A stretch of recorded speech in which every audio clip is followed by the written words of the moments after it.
The house smelled like dust and dried lavender, the comforting scent of 22 years of routine, sacrifice, and unconditional love. My son, Michael, stood in the center of the living room, hands shoved into the pockets of his tailored trousers. He looked exactly like his father, the same strong jawline, the same intensity in his focused blue eyes, and every time I looked at him, the ache of my late husband's absence was dulled just a little.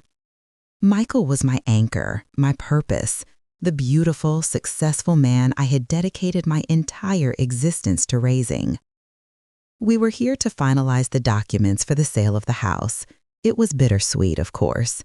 This was where Michael grew up, where his father had died, where I had rebuilt a life from the wreckage of grief. But Michael insisted we needed a fresh start. He called it streamlining. I called it trust. I trusted him implicitly to handle the finances, the real estate agent, everything. He was a successful hedge fund analyst, sharp and organized, and I, frankly, was exhausted. The small payout from the sale would allow me to move into a smaller, more manageable condo closer to his new office, just as he suggested. "Mom, can you just sit right here?"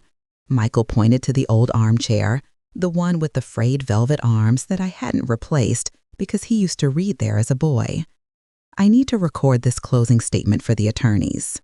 Standard procedure, just for transparency and confirming our joint decision. He set his expensive smartphone on a tripod on the mantelpiece, angling the lens toward us. He didn't look at me as he adjusted the focus. His concentration was intense, almost unnerving. I felt a small, cold ripple of confusion, but I dismissed it immediately. Michael was simply meticulous. "Of course, sweetheart," I said, sinking into the chair. I smiled, a genuine, warm, maternal smile. "Just tell me what to say. I'm happy as long as you're happy. That's all I've ever wanted." Michael walked back toward the camera, ensuring his tall frame was perfectly centered in the shot. He straightened his tie. The familiar, comfortable warmth of the room suddenly felt sterile under the harsh glare of the ceiling light and the unblinking eye of the phone camera. "Okay," he cleared his throat, his voice suddenly formal, pitched slightly lower than usual. "Starting recording now." He paused, not for the camera, but for effect. I watched him, waiting for the cues, ready to nod, ready to confirm that yes, I, Eleanor Vance, fully agreed to the sale and the subsequent division of assets. "So, Mom," Michael began, looking directly into the camera lens, not at me, "we are concluding the transfer of the property at 42 Maplewood Drive. This has been a long process, and it's taken a lot of internal restructuring for both of us to reach this point." "It has, dear, but I feel good about it," I interjected softly, trying to inject some human warmth into the legal coldness. "It's time for me to downsize, and it gives you the capital you need for that investment property you were talking about, doesn't it?" Michael's jaw tightened almost imperceptibly. He ignored my question entirely.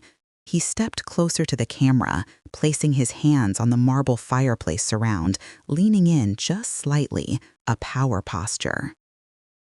"I think it's important," he continued, his tone clinical, "that we discuss why this has been necessary, not just financially, but emotionally." My breath hitched. My smile flickered, turning into a cautious question mark. What was he doing?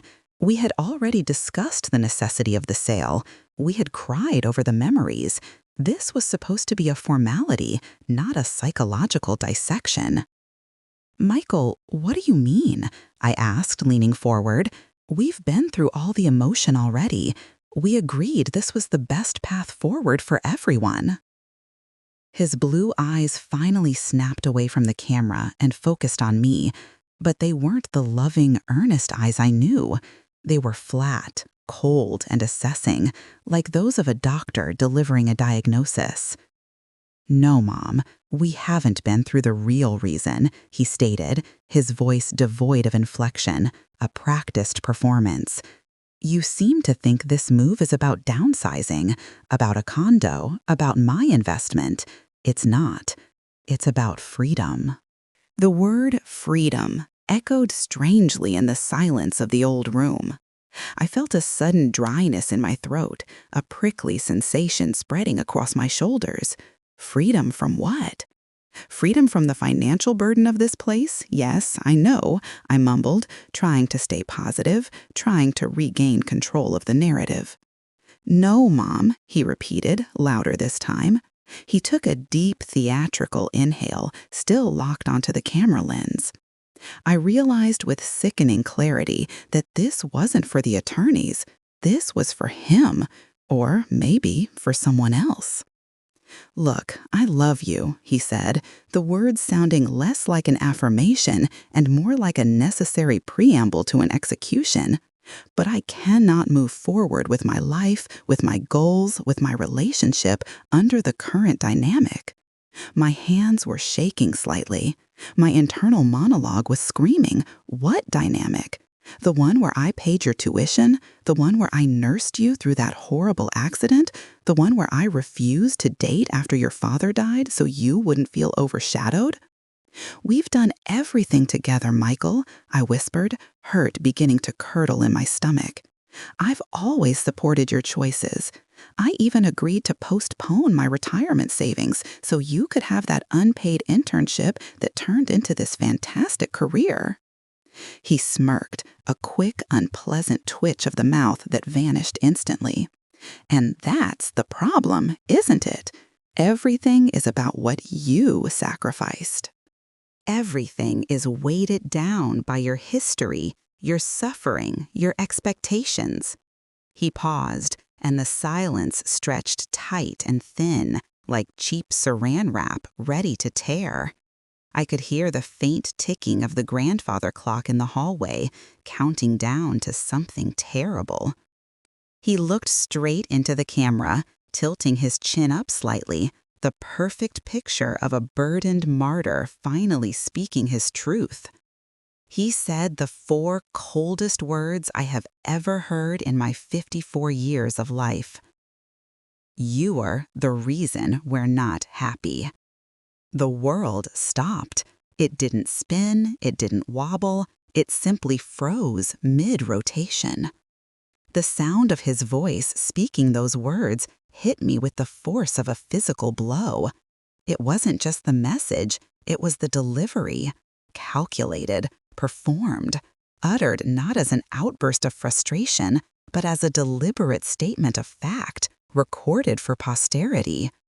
My chest constricted, and suddenly breathing felt like trying to suck air through cotton wool. We? Who was we? Michael and who? My mind scrambled backward, replaying 20 years of memories. Every lunch packed, every medical bill paid, every tear wiped, every proud moment celebrated. Was all of that, every shred of my identity tied to motherhood, just a detriment, a heavy cloak preventing his happiness? My voice, when it came out, was barely a croak.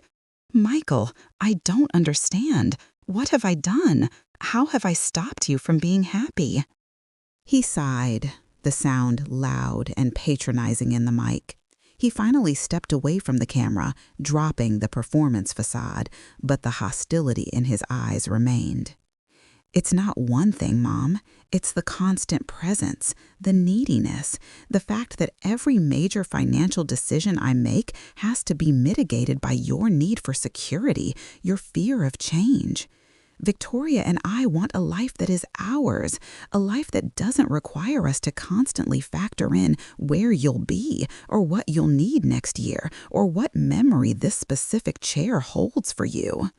Victoria, she. Michael and Victoria had been dating seriously for 3 years.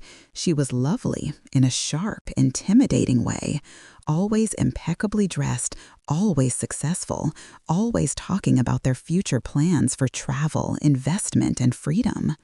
She was the one who had subtly encouraged Michael to move further away, to branch out. I had worried she was pushing him too hard, but Michael assured me she was just ambitious, and I trusted him. I trusted his judgment. The betrayal wasn't just in the words, it was in the plural noun. He had allowed her to define the dynamic of my relationship with my own son. Tears sprang instantly to my eyes, hot and sharp, blurring the edges of the room. Victoria, she feels this way too?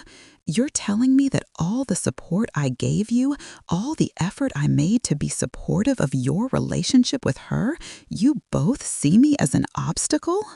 Michael looked away, fiddling with the settings on his phone camera, completely avoiding my gaze. That avoidance, that small flicker of shame, was the only thing that felt remotely human about him in that moment. It's simply reality, Mom. We need to cut the cord. This house sale isn't just about cash flow, it's about establishing independent lives. The phrase independent lives felt like a euphemism for unencumbered by Eleanor. I could feel the heat rising in my face, a mixture of disbelief and profound, searing hurt. I looked at the little screen on the tripod, still recording, capturing my shocked, devastated face. "You set the camera up just to tell me this?" I whispered, the absurdity of the cruelty finally hitting me. "You recorded my humiliation? My reaction? Why, Michael? For whom is this performance?" He looked up, a defensive hardness returning to his eyes. "It's proof, Mom. Proof that I have been honest about the required boundaries. And honestly, it's important for Victoria to see that I'm fully committed to our future, not chained to the past." The last sentence was delivered with a strange performative emphasis, as if he were practicing a speech. And then, just as the raw, choking grief swelled up in my chest, threatening to burst out as a terrible, loud wail, the front door slammed. It wasn't a gentle close. It was a decisive, aggressive bang that rattled the glass in the front window and echoed through the silent, suddenly toxic living room. Michael's body language changed instantly. The tension in his shoulders melted away, replaced by an anticipatory ease. A small, knowing smile played on his lips. "Ah, good," he murmured, louder than necessary, clearly signaling her arrival. "She's here." I didn't turn around. I couldn't.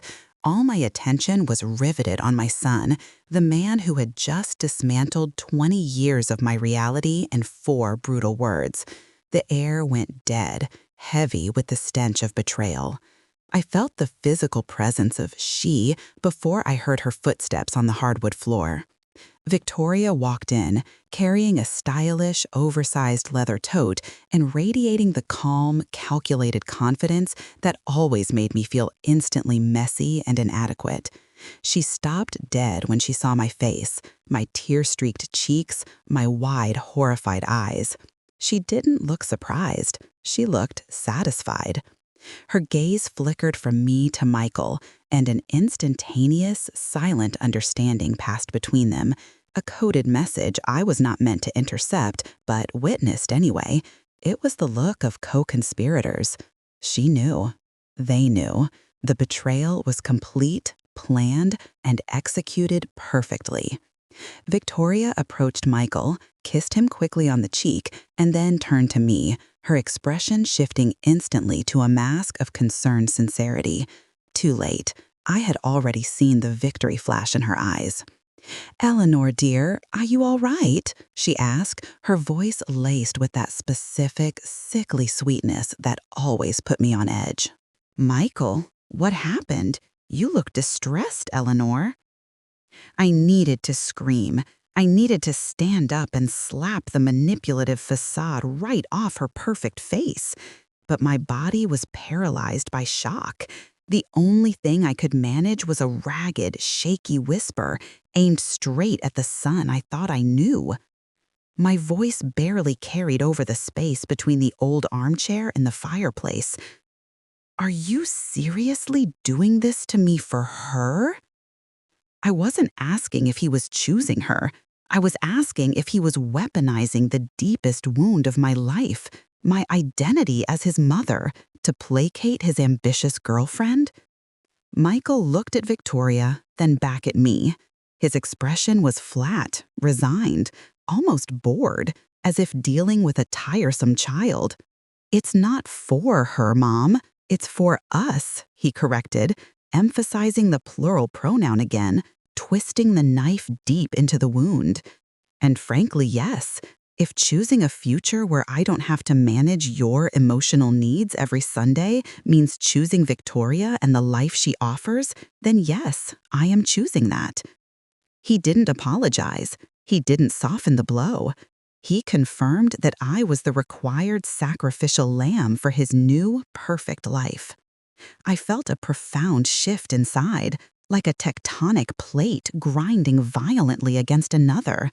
The pain was still agonizing, but underneath the agony, a cold, hard ember of clarity began to glow.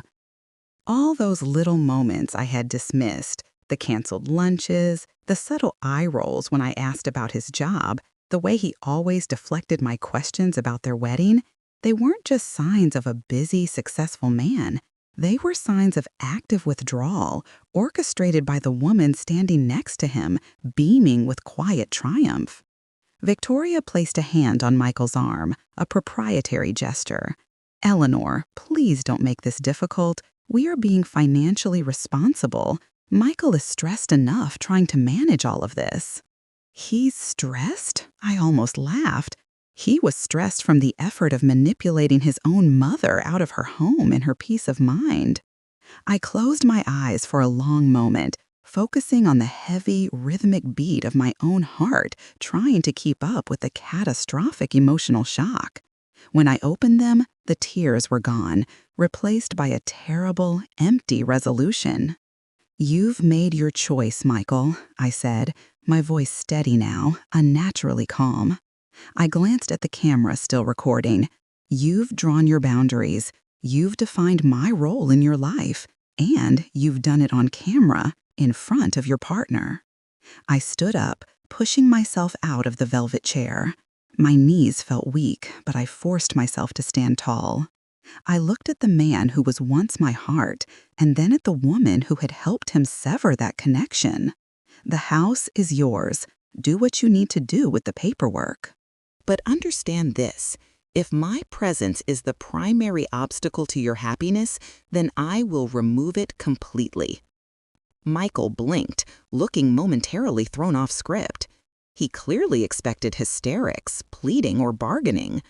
"Mom, don't be dramatic. I just meant the reliance, the constant." "I heard what you meant," I interrupted sharply.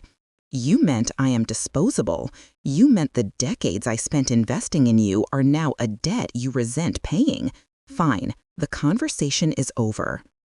I walked past them, not caring that my steps were shaky, not caring that the video camera was still capturing my retreat.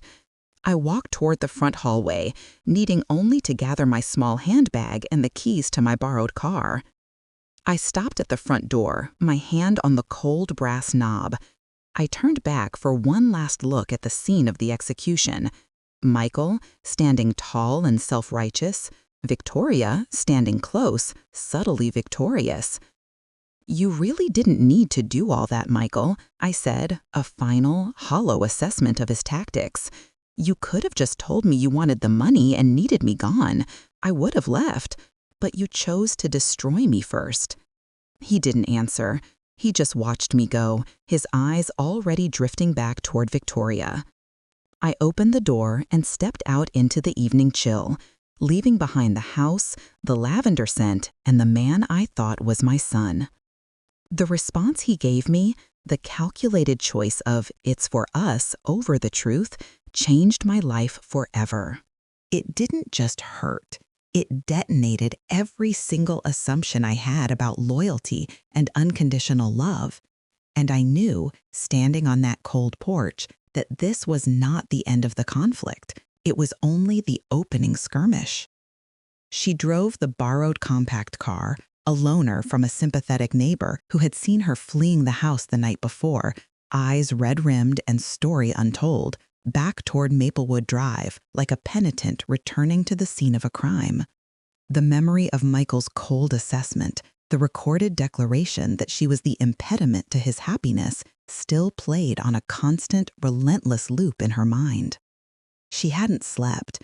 She had spent the night in a cheap motel room on the edge of the city, the air smelling faintly of stale cigarette smoke and bleach. Every time she closed her eyes, she saw the triumphant glint in Victoria's gaze.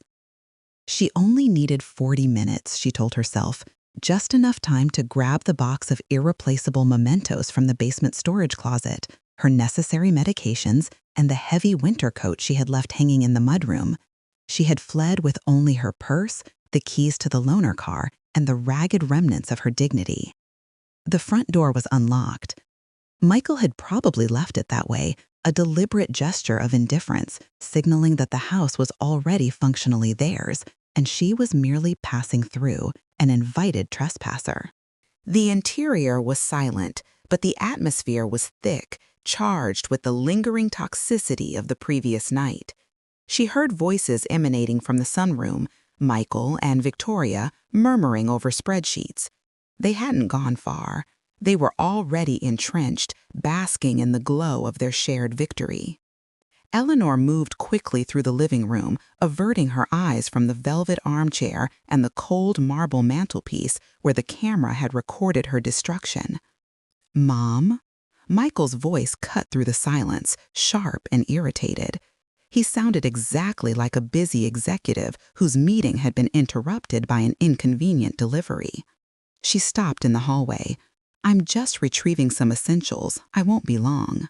Michael emerged from the sunroom, followed closely by Victoria, who carried a large porcelain mug clasped in both hands, observing the scene with a chilling serenity.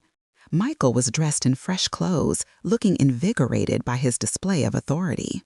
"We didn't expect you back so soon," Michael said, checking his expensive wristwatch. "I thought you needed space." "I need my blood pressure medication, Michael," Eleanor replied flatly, refusing to engage in the emotional sparring. "And my late husband's service medals, that's all." "Fine, be quick. We're finalizing the transfer figures this morning," he instructed, crossing his arms, blocking her path toward the staircase. "Actually, now that you're here, this is a good time to clear up the terms." Eleanor felt a knot of pure dread tighten in her gut. She knew, instantly, that the financial arrangement they had promised, the secure, manageable condominium in exchange for selling the house, was about to undergo a brutal revision. "Terms? We went over the percentage split weeks ago, Michael. 50-50 after the mortgage balance was settled." Victoria took a gentle sip from her mug. "Eleanor, dear, that was an initial estimate. Things have changed. Investment opportunities shift rapidly." Michael stepped forward, utilizing his height and the tailored suit to project corporate dominance. "Yes, and frankly, Mom, you weren't exactly fiscally conservative during the sale negotiations. We had to rush things to meet the closing deadline for the investment property, and that introduced higher capital gains taxes and penalty fees." He spoke of fees and taxes as if they were hurricanes he bravely weathered, not costs he deliberately incurred to seize control of the cash flow. "What are you talking about? You handled the rush. You told me it was necessary for the best price." Eleanor's voice trembled slightly, despite her effort to keep it level. She felt a familiar dizziness, the sudden, terrifying return to her former state of financial helplessness. "The bottom line is this," Michael continued, adopting the clipped cadence of a man who dealt only in definitive figures. "After all the adjustments, the attorneys, the agent fees, the pre-capitalization of the investment asset, and the immediate tax mitigation strategy, your portion of the liquid assets from the house sale is significantly smaller than anticipated." Eleanor stared at him, unable to process the cruelty. The house was worth close to $3 million. Even at 50%, her portion should have been substantial, enough to purchase the small, quiet condo outright and leave a modest nest egg for her retirement. "How much smaller, Michael?" she asked, the words barely audible. He produced a small laminated card from his wallet, flipping it over as if presenting a menu. We've secured a one-bedroom apartment near the hospital district. It's a very practical location for you. Total cost, including closing fees, is $350,000. $350,000? That was the price of a small condo she had been looking at months ago, but only for the down payment, not the total price.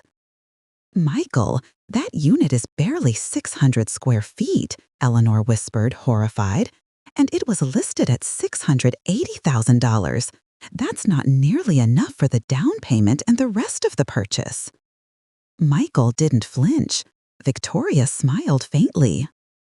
Ah, this is where we implement the new terms, Mom. You misunderstood. We're not giving you the money to purchase that condominium. We are purchasing it. It will be titled under a trust managed by my firm. You will be granted lifetime tenancy, provided you adhere to the terms of the agreement. The cold realization swept over her like an icy wave. They weren't funding her future. They were renting her peace. They were establishing a cage disguised as a secure residence. A trust? Why? Eleanor felt the anger finally breaking through the shock, hot and searing. Why can't I own my own property?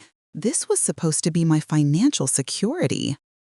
Michael sighed, radiating patience that bordered on contempt. Because, Mom, frankly, we need to ensure you are taken care of responsibly.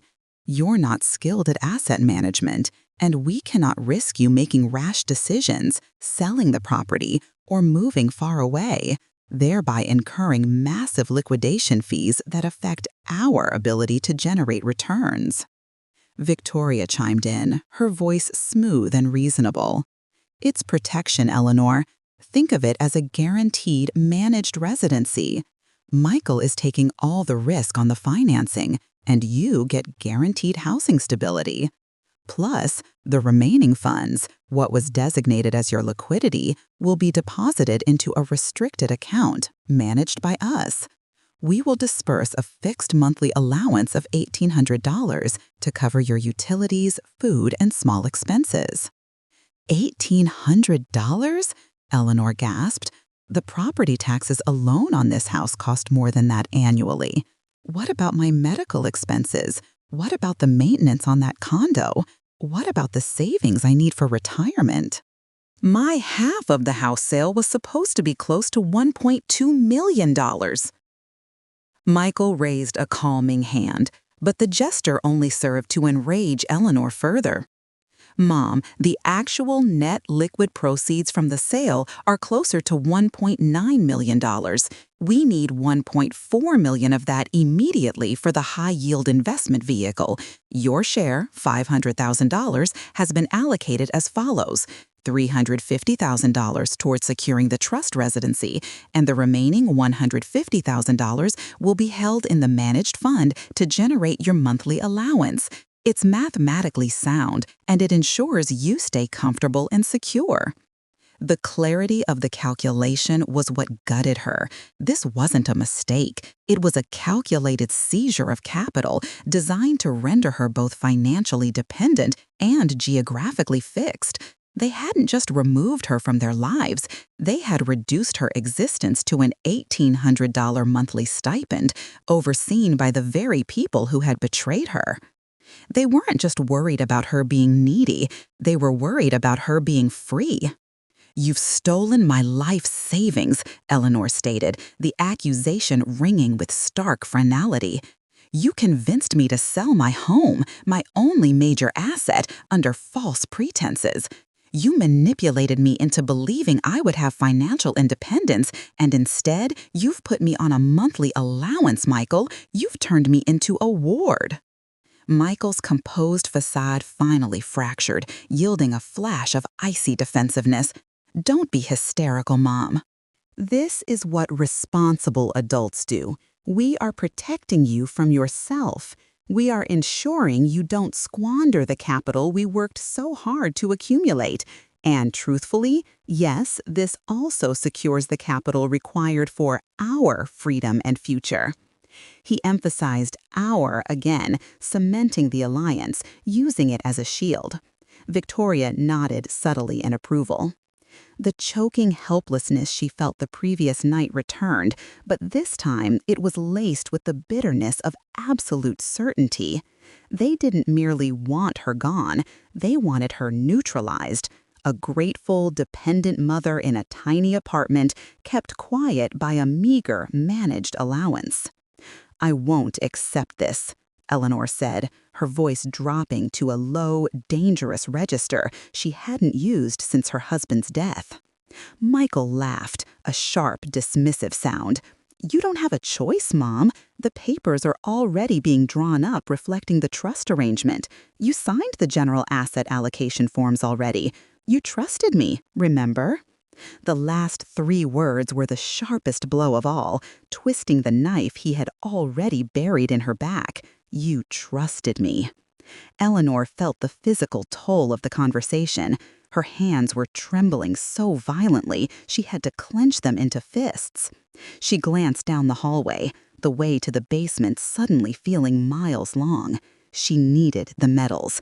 She needed those tangible anchors to a life that was real and honest. "I'm going to get my things," she managed, her eyes locked on Michael, "and I will read every single one of those trust documents, every clause, every line." Victoria stepped forward slightly. "We'll send them to you, Eleanor. We really need to focus now. The lawyers are waiting for confirmation." "No," Eleanor insisted, pushing past Michael with a surprising burst of strength. "I need my things now, and I need to see the documents outlining this agreement now." The conflict was immediate but brief. Michael knew better than to physically stop her, but his eyes followed her every move, radiating impatience. Eleanor practically sprinted to the small, damp basement storage closet. She grabbed the box containing her husband's medals, his framed Navy letter, and her personal legal files, all the critical documents she had foolishly left behind, believing her son would protect them. She also grabbed her medication and the heavy coat. It was a meager, painful haul, symbolizing everything she had just lost. When she returned, Michael was holding a thick manila envelope sealed with a corporate logo. "This is the draft of the residency trust, Mom. You can review it, but this is non-negotiable. If you refuse the managed arrangement, we will be forced to place your $500,000 share into a passive savings account until you agree, meaning you have no liquidity, no home, and no access to funds for months." He was leveraging her immediate, desperate need for shelter against her long-term freedom. It was perfect, calculated cruelty. Eleanor took the heavy envelope. The paper felt cold and alien in her hands. She looked at her son, seeing not the boy she raised, but a ruthless stranger wearing his face. "You have spent your entire adult life convincing me that my dependence was necessary and welcomed," she said, her voice shaking with the effort of control. "And now you're weaponizing that dependence to steal my security." She didn't wait for a response. There was nothing more to say to the 2 architects of her ruin. She walked out of the house for the second time, this time carrying the weight of the managed trust and the complete, searing knowledge of her betrayal. She didn't look back as she started the car.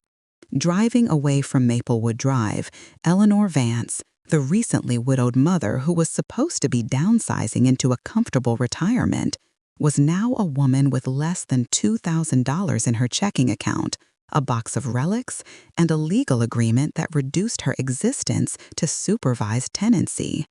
The despair was crushing, thick, and suffocating. But beneath the layers of pain and shock, something finally hardened. They had backed her into a corner where survival meant fighting. They wanted her controlled, dependent, and silent. A quiet, terrifying resolve settled over her. She would review every single page in that envelope. She would find the flaw in their scheme. She would not allow Michael and Victoria to manage her life. She would not accept their terms. The fight, she knew, had just truly begun. The third motel room Eleanor had checked into that week smelled vaguely of industrial carpet cleaner and hopelessness. It was cheap, far from Maplewood Drive, and anonymous, a perfect crucible for the slow, agonizing process of emotional digestion. She had secured the room not with the remnants of her personal checking account, which was nearing exhaustion, but with the emergency credit card her husband, Robert, had insisted she keep hidden for the truly catastrophic event. She hadn't realized how catastrophic it would be until now. She sat on the edge of the stiff, scratchy comforter, the heavy manila envelope containing the residency trust sitting on the small particle board desk. It was waiting for her like a death certificate. She could not bring herself to open it again. She had skimmed the executive summary in the car, the clinical language detailing her permissible monthly expenditures and the conditions for continued tenancy, and the dry legalese had done more damage than Michael's outright shouting. It was the formalized, notarized evidence of her reduction to an allowance. The emotional shock had given way to a paralyzing guilt. The silence in the room was not peaceful, it was accusatory. How could I have been so blind? She wasn't mourning the house, she was mourning the entire narrative of her life. She had believed, absolutely, that the bargain of motherhood involved a reciprocal, unconditional loyalty. She had traded her career, her independent finances, and her fierce intellect, the sharp, analytical mind that had once run Robert's small consulting firm before Michael was born, for the status of devoted matriarch. Now she saw that Michael had not valued her devotion. He had relied on her malleability. She rose, her body aching from lack of rest, and went to the small square box she had rushed out with. It contained the few items she considered truly irreplaceable: Michael's baby shoes, a lock of Robert's gray hair, the stack of brittle yellowed photographs, and Robert's military service medals, resting heavily on top of his framed Navy letter of commendation. Eleanor lifted the medals, the metal cool against her palm, and the act of holding them sparked a new, painful memory. The memory wasn't of Michael as a child, but of Michael as a young analyst, freshly minted from business school, bristling with confidence and new knowledge. Robert had died 3 years earlier, leaving Eleanor emotionally shattered but financially stable. Michael had insisted on taking over the immediate estate. "Mom, you shouldn't worry your head about the market," he had told her gently, placing a hand over her trembling one as they sat at the dining table, stacks of bank statements between them. "Dad's portfolio is well structured, but the transfer process is complicated. Let me handle the heavy lifting. I can maximize the returns way beyond what those stuffy old trust officers can achieve." She had readily agreed. It felt right. Her son, protecting her. She remembered feeling a profound sense of relief, a comfort that he was fulfilling the role of the man of the house. But looking back now, years later, that relief felt like the moment she willingly handed over the keys to her freedom. Michael had meticulously and systematically encouraged her to feel inept. If she asked about an investment, he spoke in dense financial jargon until she politely retreated. If she mentioned needing new insurance coverage, he insisted on taking the lead, implying her own judgment was insufficient. Victoria had only reinforced this insidious dependency. When Eleanor had once suggested investing in a local artisan market, Victoria had laughed, a light, tinkling, condescending sound. "Oh, Eleanor, you're so charmingly vintage. Leave the capital generation to the professionals, darling. We don't want to gamble your nest egg on watercolors and artisanal jams." It wasn't just Michael. It was the alliance, a dual manipulation where Michael handled the cold fiscal seizure and Victoria managed the softer emotional demoralization. Eleanor placed the medals down and picked up the framed letter. It was a formal acknowledgement of Robert's naval service, but on the back, Robert had used a thick pen to write a personal note to Eleanor, dated weeks before his final illness. My darling E, don't ever let anyone tell you that you don't know the numbers. You caught 3 errors in the Q4 taxes last year that my firm's accountant missed. Remember how you helped me set up the original books for Vance Consulting? You have the sharpest eye in the family. I've ensured everything is set up to protect you, but if you ever feel overwhelmed or uncertain about the legalities, call Allie. Allie Carson, 212-555-ALLIE. She's the only lawyer I trust who knows the full structure of the premarital assets and the trust funds. She was your champion then, and she'll be your anchor if you ever need one. Stay sharp, my love. R. Eleanor stared at the note, her chest tightening with an emotion stronger than grief. Realization. Allie Carson, a name she hadn't thought of in 20 years. Allie had been Robert's friend, a brilliant corporate attorney who handled the initial, intricate separation of their personal and business assets decades ago. Eleanor hadn't needed her since. More importantly, Robert's note reminded her of the person she was before she became only Michael's mother. The woman who understood spreadsheets, who argued effectively with bankers, who was proud of her contribution to their shared wealth. Michael hadn't protected her from complexity. He had removed her from agency. She traced the number Robert had scribbled on the frame. It was likely outdated, useless, but the memory it resurrected was potent. Michael had convinced her that because she hadn't actively managed their investments for 2 decades, she was incapable. He had successfully rewritten her personal history, making her financial dependence seem like an inherent character flaw rather than a strategic surrender for the sake of his childhood. Eleanor felt a sudden, powerful resurgence of clarity. Michael and Victoria had exploited her trust, yes, but they had fundamentally underestimated her. They had treated her like a vulnerable senior citizen prone to squandering capital, conveniently forgetting that the capital they were currently seizing had been accumulated by her and Robert through decades of shared, shrewd decision-making. If Michael had been so diligent about protecting her assets, why had he allowed the entire house sale proceeds, her entire future, to be tied up in their high-yield investment vehicle, leaving her with a conditional, managed residency? The question hammered away at the last vestiges of her self-pity. They were not protecting her. They were financing their ambition with her security. She finally pushed the manila envelope across the desk and opened it with renewed, almost clinical resolve. The fear was still there, but it was now laced with an icy determination. She stopped seeing the document as her doom and started seeing it as a blueprint for their defense. She picked up a ballpoint pen from the motel's complimentary stationery holder and began to read, clause by clause. The language was convoluted, dense with specific legal references to asset classifications and trust fund disbursement schedules, clearly designed to confuse a layperson. But the critical points began to pierce the fog.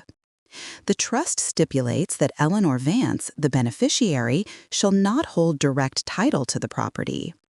All significant property decisions, including maintenance costs and any potential sale, must be authorized by the trustee, Michael Vance.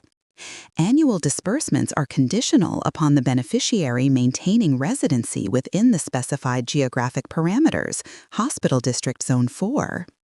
It was a cage, a gilded, tiny cage. The immediate realization was that Michael hadn't just secured the house funds. He had used his professional expertise to execute the takeover flawlessly, creating a legally sound structure intended to keep her quiet, local, and utterly compliant. She realized why he was so confident. He believed she was helpless against his financial and legal prowess. Eleanor's hand paused over the note from Robert. You have the sharpest eye in the family. She wasn't a lawyer, and she wasn't a hedge fund analyst. But she had spent the first 20 years of her marriage handling complex corporate documents alongside Robert. She knew enough to spot egregious, self-serving arrangements. This trust wasn't a safeguard. It was a straight-up, coercive land grab. The idea of fighting back, initially a terrifying prospect involving confronting her son in court, now felt like the only path to regaining the self-respect they had systematically eroded. She needed validation that this arrangement was not just morally repugnant, but legally dubious. She needed an expert. She pulled out her phone, dialing the first 2 digits of the number Robert had written, 212. The number was old, but the desire to find Allie Carson, the only person Robert had trusted, was suddenly paramount. Eleanor Vance, the woman who had fled her home in shock, now sat alone in a cheap motel room, looking at the evidence of her son's profound betrayal, and finally, decisively, recognized her own strength. The paralysis had lifted. They wanted her to be dependent. She would prove to be resourceful. They wanted her silent. She would find a voice loud enough to risk their reputation. She closed the trust document, folded Robert's note carefully, and began searching the internet for a corporate law firm in Manhattan, looking specifically for an attorney named Carson. She had nothing left to lose except the final, necessary fight for her dignity. The internet search felt like traversing a minefield, each click bringing Eleanor closer to a confrontation she both craved and dreaded. The name, Allie Carson, was surprisingly easy to trace, though the number Robert had written was, predictably, defunct. Allie was now a senior partner at a formidable corporate litigation firm in Midtown Manhattan, specializing in white-collar regulatory disputes. Protecting the assets of the wealthy and the wronged, the firm's glossy website proclaimed. Eleanor stared at the professional headshot. Allie was impeccably tailored, her face a map of stern intelligence, her eyes radiating the unyielding competence Eleanor remembered from 20 years ago. This wasn't a family counselor or a gentle divorce attorney. This was a weapon wielded by people with serious money and serious problems. She drafted the email carefully, acutely aware that she was introducing her private agony into a very high-stakes professional world. She kept the subject line brief and formal. Regarding the estate of Robert Vance, reference Carson Vance 1998 Trust. She received a response within the hour, not from Allie, but from a paralegal named Miss Reyes. Miss Carson's schedule is booked for 2 weeks, but due to the archival reference, she can offer you 15 minutes tomorrow morning, 9 a.m. EST, via video conference. Please confirm and forward all relevant documentation. The professionalism was jarring. This wasn't a casual catch-up. It was a transactional entry into battle. Eleanor confirmed, attaching the scanned copy of the Residency Trust and adding a single, painful sentence in the body of the email. This document was created by my son, Michael Vance, who currently controls the proceeds from the sale of my marital home. The next morning, Eleanor dressed with meticulous care in the cramped motel bathroom, putting on the only decent blazer she had managed to grab. She needed to present herself not as a victim, but as a client, a woman worthy of Allie's time and expertise. At exactly 9 o'clock, the laptop screen blinked, and Allie Carson's composed face filled the frame. She looked older, certainly, but her focus was unwavering. The background was a stark, modern office, pristine and cold. "Eleanor," Allie began, her voice crisp, devoid of any emotional warmth. "It has been a very long time. I wish the circumstances were happier." "Allie, thank you for making time." Eleanor felt her breath catch, the sheer weight of what she was about to admit threatening to overwhelm her composure. "Let's dispense with the pleasantries. I have your documentation. I've read it twice. Before we discuss it, tell me what you need, quickly and clearly." Eleanor gripped the edge of the desk. "I need to know if this document is ethical, if it's legal, and if I am truly bound to this structure Michael created. Allie leaned back, her expression unreadable. Ethical? That's subjective, Eleanor. Legally, yes, the structure itself appears sound, meticulously drafted, in fact. Your son is clearly very good at what he does, but is it enforceable under the circumstances? That's where we enter the gray area. Eleanor waited, hanging on every syllable. The language of this residency trust is punitive, Eleanor. It's designed to manage you, not protect you. It ensures that the bulk of the assets, derived from the sale of the house you co-owned with Robert, remain outside of your immediate access, parked instead in what Michael describes as a high-yield asset allocation fund. That fund, I strongly suspect, is a highly leveraged investment vehicle controlled exclusively by Michael and his fiancée, Victoria. A cold certainty settled in Eleanor's stomach. It wasn't just about controlling her, it was about leveraging her capital. He told me it was necessary for tax optimization, Eleanor whispered, the lie tasting like ash in her mouth. That's the common boilerplate for this kind of maneuver, Allie confirmed dryly. The critical point, Eleanor, is that Michael, an experienced financial analyst, has engineered an arrangement that completely isolates you from the capital while benefiting directly from its deployment. He didn't just handle the transfer, he executed a full-scale reallocation of your primary asset into his private investment mechanism, simultaneously granting himself all management control and limiting your future spending to a conditional stipend. Allie tapped the hard copy of the trust on her desk. He relied on your trust, your lack of recent financial engagement, and the fact that you would be emotionally vulnerable enough after leaving the house not to scrutinize the fine print. This isn't filial devotion, Eleanor. This is financial coercion disguised as estate planning. The word coercion hit Eleanor like a physical blow. It validated the dark, terrible truth she had been afraid to voice.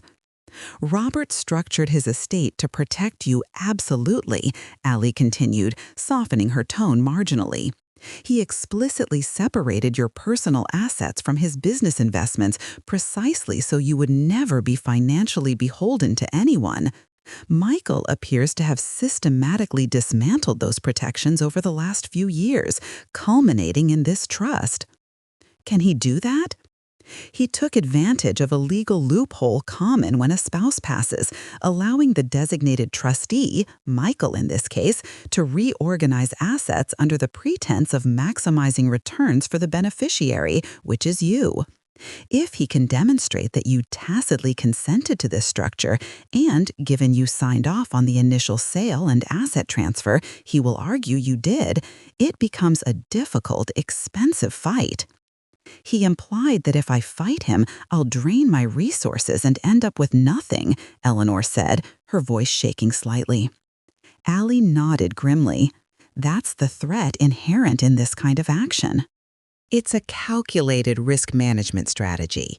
He believes you value silence and peace more than your financial security.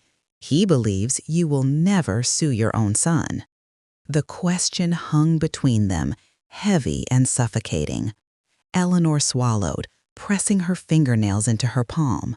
Her life, her history, her sacrifices, they were all tied up in that one man, her son. To launch a legal action was to declare the complete and irreversible dissolution of their relationship, to admit that the bond she treasured was nothing more than a convenient business relationship for him. Michael knows the family trust documents, the original ones Robert set up, Eleanor said slowly, recalling Robert's careful planning. He knew exactly what he was circumventing. He used everything I taught him about business ethics and everything I gave him as a mother against me. The realization hardened her core. This wasn't just a mistake or a greedy oversight. This was a sophisticated, planned dismantling of her independence. Allie watched her, the professional detachment fading slightly, replaced by a flicker of empathy. Eleanor, the choice is excruciating, I know. But consider the alternative. If you accept this trust, you are financially incapacitated for the rest of your life. Every meal, every trip, every decision must be vetted by Michael and Victoria. You become a pensioner in your own life. And if his high-yield investment fails, you risk losing everything they currently control without any recourse. That was the terrifying truth. She wasn't fighting for reconciliation. She was fighting for basic survival and the right to control her own fate. I won't live under their control, Allie. I can't. Eleanor's voice was low, resolute. He assumed I would be too weak, too afraid of the conflict, and too sentimental about our relationship to do this. He was wrong. Allie's mouth curved into the slightest of acknowledging smiles. Good, because a legal fight against a hedge fund analyst who structured this arrangement perfectly will require tenacity. We don't just need to argue that he acted against your best interest. We need to prove that the trust was established under an atmosphere of undue influence based on Michael's specific misrepresentations about the necessity of this reallocation. Where do we start? We start quietly. Litigation is always the last resort. The threat of litigation, especially involving a high-profile analyst who relies on a reputation of pristine financial ethics, is often enough leverage. Michael and Victoria are building an empire. The last thing they need is a discovery process where their professional and personal communications are scrutinized, or a public lawsuit filed by their mother detailing fiduciary negligence. Allie paused, her gaze sharp. Before we file anything, we need ammunition.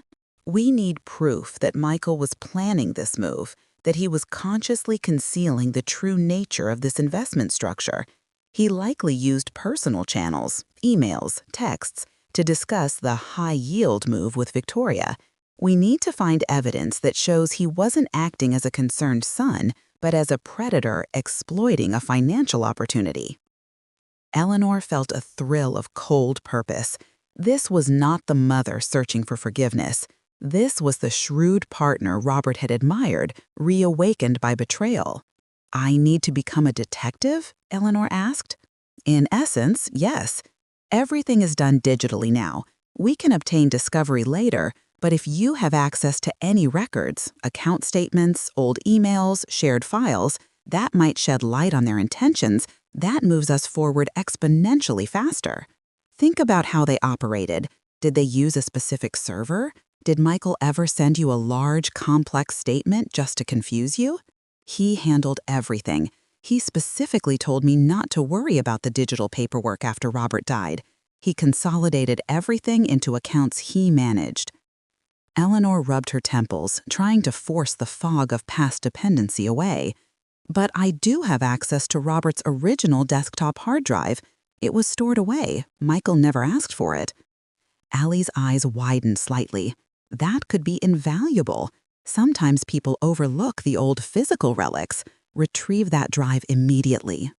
Do not tell Michael or Victoria that you have contacted me or that you are looking for anything. We proceed as though you are still the compliant, grieving beneficiary. Do you understand the level of discretion required, Eleanor? I understand, Eleanor confirmed, the word ringing with steely resolve. The pain of the decision to fight was still immense, but it was now dwarfed by the necessity of the campaign. She was accepting the legal gauntlet. She would not accept Michael's terms of surrender. Good. I will send you a secure encrypted link for communications and a preliminary retainer agreement. The clock is running, Eleanor. Your son has been planning this for months. We need to catch up. Eleanor closed the laptop, the image of Allie Carson replaced by the reflection of her own determined face. The decision was made. She was now an adversary. The grieving mother had stepped aside, and the fight for the Vance legacy, her legacy, had officially begun. She had nothing to lose but the shackles Michael and Victoria had so painstakingly forged. The old hard drive was sitting in a dusty box in her sister's attic, a sister Michael barely spoke to. That was where she would start. The drive to her sister Martha's house was a study in quiet desperation. Eleanor felt the motel room receding like a bad dream, yet the tension remained coiled in her chest. She needed sanctuary, and more pressingly, she needed technology that wasn't a cheap public Wi-Fi connection and a borrowed laptop. Martha, a woman who had quietly navigated her own share of marital turbulence, greeted Eleanor with an embrace that bypassed words and went straight to the bone. "You look pale, Elle. Michael called, said you were settling your affairs. I told him I hadn't seen you." Martha's eyes, soft and intelligent, communicated instant solidarity. Michael had always treated Martha as a peripheral inconvenience, which ironically made her the safest confidant Eleanor could have hoped for. "Thank you, Martha. I am settling affairs, just not the way he thinks." The hard drive was exactly where Eleanor remembered placing it 5 years ago, tucked away in a cedar chest in the dusty attic, labeled simply Robert's Backup. It was heavy, an archaic slab of metal and plastic that felt disproportionately weighty given the secrets it likely held. Retrieving the drive was easy, accessing it was not. Martha's modern desktop refused to recognize the ancient connection port. It took a trip to a second-hand computer shop and the purchase of a clunky adapter before Eleanor could finally sit in Martha's spare room, alone with the ghosts of Robert's financial life. When the drive finally spun to life, the familiar, categorized directory structure flooded the screen. Robert had been meticulous, a trait that, until recently, Eleanor had foolishly thought Michael inherited. Now, she realized Michael had simply exploited that order for his own gain. Eleanor worked in silence, the small, rhythmic whirring of the aging hardware the only sound punctuating the afternoon. Following Allie's instructions, she avoided opening personal correspondence. She was looking solely for financial data, specific dates, and any communication that predated the final sale of the house. She dove into the Vance family accounts folder.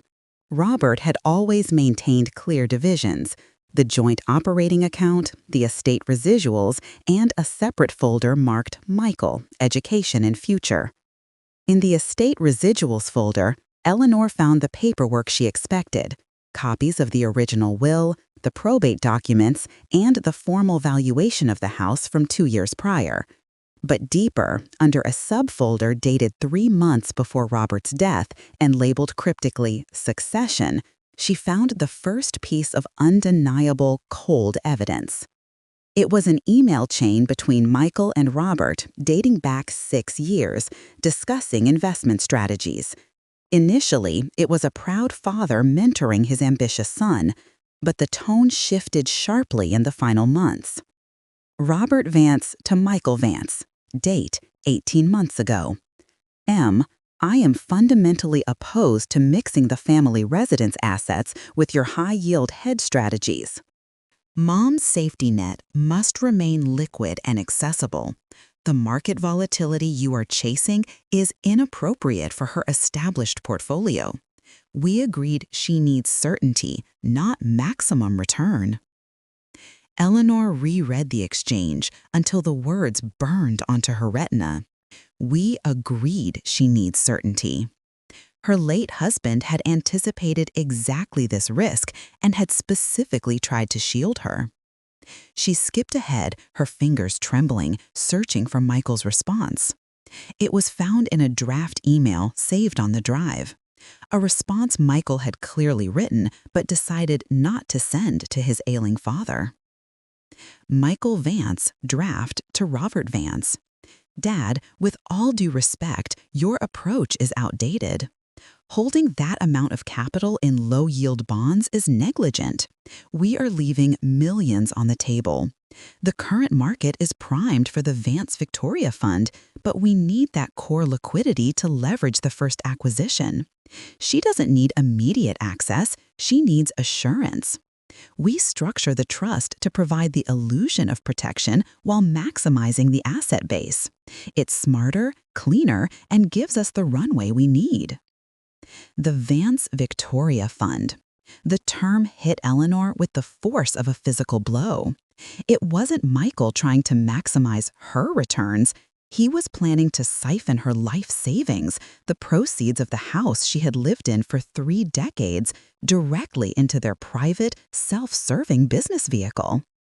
The word Allie had used, predator, flashed in her mind.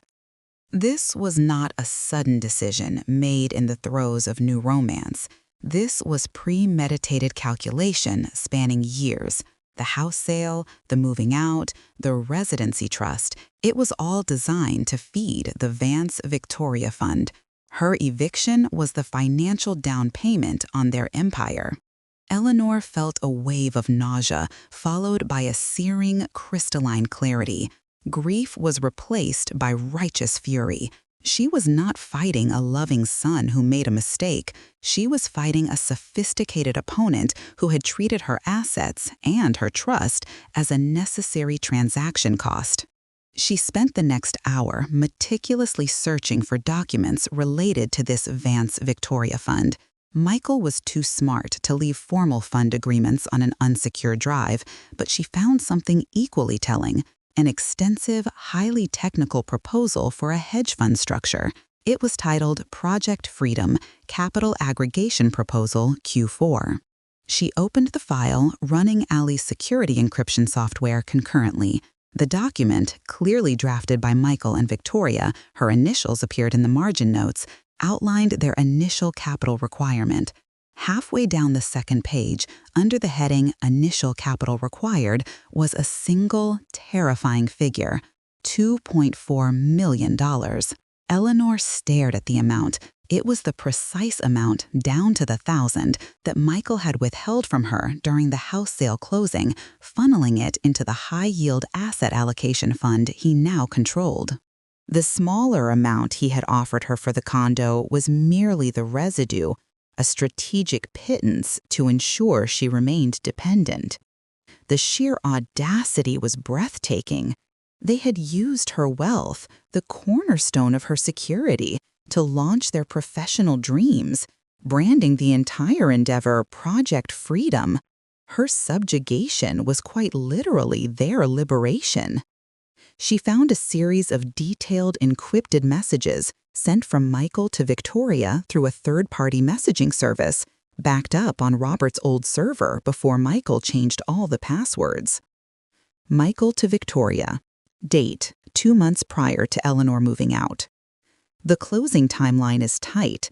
We need the Vance principal liquidated and allocated by end of Q1 for the Manhattan property acquisition. I've structured the residency trust so she can't challenge the reallocation. It's airtight. She's too focused on the small condo narrative to see the big picture. We're good. Victoria to Michael. Excellent, darling. That ensures we meet the minimum requirement. I don't want any distractions or delays. Ensure she understands the conditional nature of the stipend. We need to maintain control over the optics until we break ground.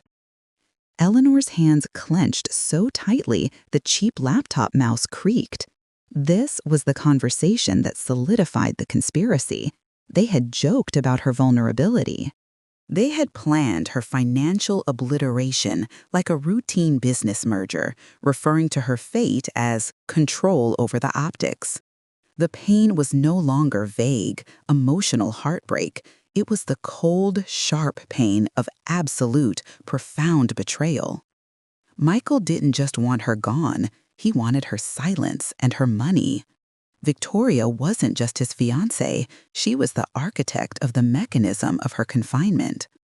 She began to systematically download and back up every single relevant file: the draft email to Robert, the Project Freedom proposal that named the exact capital infusion amount, and the shocking correspondence detailing the conditional nature of her future. The sun began to set, casting long, bruised shadows across Martha's floor. Eleanor felt exhausted, but strangely exhilarated. She had the ammunition.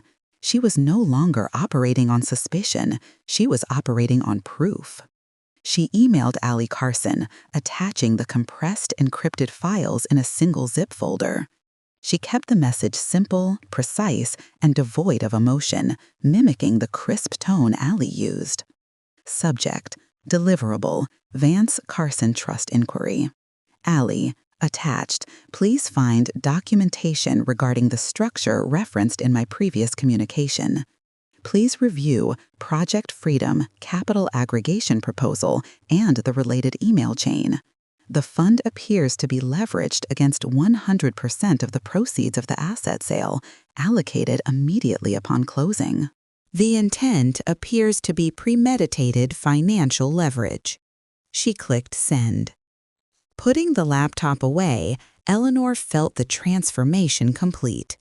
The terrified, grieving widow who had walked out of her home was gone. In her place was a woman who understood the game, who understood the stakes, and who finally recognized her son for the calculating adversary he truly was. She had been played, yes, but they had made a fatal error.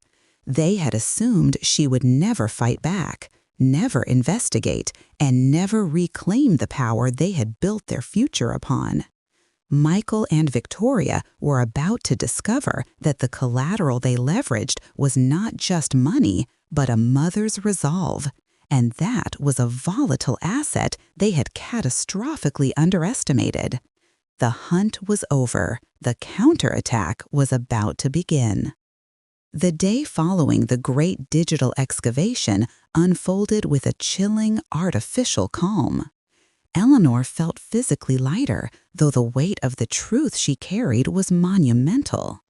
She moved through Martha's house not as a refugee, but as a person who had finally identified the enemy lines. Grief, that heavy, suffocating blanket, had been replaced by the dry, metallic taste of strategy. Martha, observing from the kitchen, noted the change with quiet relief. "You slept better, Elle. You look alert." "I do, don't I?" Eleanor took her coffee, her gaze fixed distantly on the rain streaking the window pane. "I finally know what I'm fighting. That makes a difference." She waited for Allie Carson's response with the focused patience of someone who had nothing left to lose but the fight itself. She understood that Allie, a meticulous corporate attorney, would not fire off a hasty reply. She would be dissecting the Project Freedom proposal, tracing the paper trail Eleanor had unearthed, validating the shocking figures and the conspiratorial language. The email arrived just before noon, discreetly flagged urgent/confidential by Allie's assistant. Eleanor opened it in the spare room, locking the door behind her, treating the impending communication as a legal crucible. Allie's message was brief, professional, and devastatingly precise. "Eleanor, I have reviewed the attached documentation, specifically the Capital Aggregation Proposal, Q4, and the referenced communications. I can confirm your suspicions. The documents demonstrate premeditated intent to divert the bulk of the asset liquidation, the $2.4 million figure, immediately upon closing. This was not a post-sale decision, it was the entire premise of the sale. The use of the residency trust structure and the conditional stipend served dual purposes: to legally shield the principal investment from challenge and to ensure your dependency, eliminating your capacity to hire competent counsel or challenge the structure later. The most critical piece is the communication between Michael and Victoria regarding control over the optics and leveraging the Vance principle. This confirms criminal intent and collusion, making this far more than a simple breach of fiduciary responsibility. This is financial coercion. We have the leverage. We need to deploy it carefully. Your son is highly leveraged in his professional life, relying heavily on the integrity and perceived liquidity of the Vance Victoria Fund, as they termed it. We will use this fear. I recommend immediate but highly controlled confrontation. He needs to know that we know before he can adjust the structure to make the assets untraceable. Please call me immediately. We need to script the next 24 hours. Eleanor lowered the laptop lid slowly, the screen's light reflecting in her eyes. Financial coercion. Allie hadn't minced words. It wasn't merely distasteful or disappointing. It was a crime. The word criminal landed heavily in the silent room, settling the last lingering doubt Eleanor held about her son's character. She called Allie, her voice steady. "The evidence is sufficient then, Allie? There is no room for him to claim this was a misunderstanding?" "Absolutely zero, Eleanor." Allie's voice was crisp and unwavering over the line. "He meticulously laid out the entire plan. They used your capital as the cornerstone of their professional empire. Project Freedom, indeed. Freedom for them, built on your financial incarceration. And if I bring this to the authorities, his career, he'd be ruined completely." Hedge funds run on reputation and the absolute trust of investors. Fraud, particularly fraud targeting a vulnerable, related party, is career death. Victoria's reputation would suffer equally. She is named in the document as a partner in the fund structure. That, Eleanor, is your weapon. A long silence stretched between the two women. Eleanor realized the power she held, the power to obliterate the life Michael had so ruthlessly built. It was a terrible power, but necessary. "What is the strategy for confrontation?" Eleanor asked, her tone shifting entirely from victim to client. "We don't use lawyers yet. Lawyers mean litigation, and litigation means months of draining effort, exposing the dirty details publicly. Michael's weakness is his ambition, not his moral compass. We leverage the threat of exposure to secure your assets quietly," Allie explained. "You demand a meeting, not a family dinner, not a casual chat, a formal meeting structured as a business negotiation. You present the evidence, but you do it with control." Where? Eleanor considered the options. She couldn't go back to the house. That was their territory. She couldn't use a public space. They would create a scene. Neutral ground. A private consultation room at a professional service firm, perhaps. Or better yet, make him come to you. Tell him you need to finalize the finalization of the residency trust details. That will get him there, thinking he retains control. Eleanor leaned back, formulating the message in her mind. She needed Michael to walk into the room thinking he was delivering a verdict, only to realize he was about to receive a sentence. "I will use Martha's address as the meeting location, but I will insist on a specific time and that we meet alone," Eleanor decided. "And I need a way to ensure the conversation is documented without him realizing." Allie responded smoothly. "I have colleagues in security consultancy. We can arrange for a professionally disguised recording device to be secured to your person for legal protection only. If he refuses to comply, we need irrefutable proof of the exchange and his denial." The logistics felt surreal. Eleanor Vance, mother, widow, now equipping herself for a clandestine corporate espionage operation against her own son. Later that afternoon, staring out at the gentle rain, Eleanor revisited the emails Michael and Victoria had exchanged. She wasn't looking for technical detail now. She was looking for the malice, the psychological blueprint of the betrayal. "She's too focused on the small condo narrative to see the big picture. We're good." The contempt in that statement pierced deeper than the loss of the money. He hadn't just stolen from her. He had mocked her limited scope, her supposed simplicity. He had viewed her maternal concern as a blinding weakness. She remembered every hug that followed the house sale announcement, every assurance that he was doing what was best for her future. Every time he had looked her in the eye and delivered the lie about the high-yield allocation fund, he had been calculating the success of Project Freedom. The cold reality hit her. Michael had ceased being her son the moment he drafted that proposal with Victoria. He had redefined her from mother to principal, and then, more offensively, to collateral. This was why the confrontation could not be emotional. Michael Vance, the hedge fund analyst, would not respond to tears or pleas.